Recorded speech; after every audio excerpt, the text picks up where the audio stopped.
কারো কাছে মাথা নত করব না, সেই মন্ত্র তুমি আমাদেরকে দিয়ে গেছো, আমরা সেটা পূরণ করে যাব। প্রিয় হাদি, তুমি নির্বাচনে অংশগ্রহণ করতে চেয়েছিলে এবং সেই নির্বাচনে অংশগ্রহণ করতে গিয়ে নির্বাচন কিভাবে করতে হয় তারও একটা প্রক্রিয়া জানিয়ে গেছে আমাদেরকে।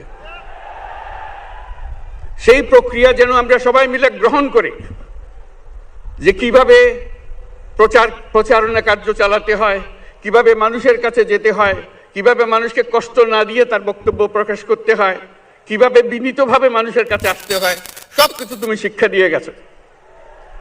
আমরা এই শিক্ষা গ্রহণ করলাম, আমরা এই শিক্ষা চালু করতে চাই। আমরা সবাই আমাদের জীবনে আমাদের রাজনীতিকে এই পর্যায়ে নিয়ে আসতে চাই, যাতে হাদি আমাদের জীবনে স্পষ্টভাবে জাগ্রত থাকে। হাদি, তুমি হারিয়ে যাবে না, তুমি কোনোদিন কেউ তোমাকে ভুলতে পারবে না। তুমি যুগ যুগ ধরে আমাদের সঙ্গে থাকবে, আমাদেরকে তোমার মন্ত্র পুনঃ পুনঃ মনে করিয়ে দেবে, আমরা তোমাকে মনে করিয়ে দেব চলবীর অন্যতম মশির। আমরা সেই মন্ত্র নিয়ে আজকে সামনের পথে এগিয়ে যাব। তোমাকে আমাদের সবার পক্ষ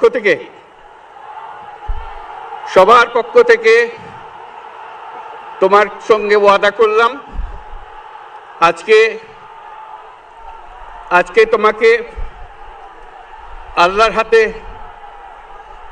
আমানত রেখে গেলাম। আমরা সব সময় তোমার কথা স্মরণ রেখে জাতির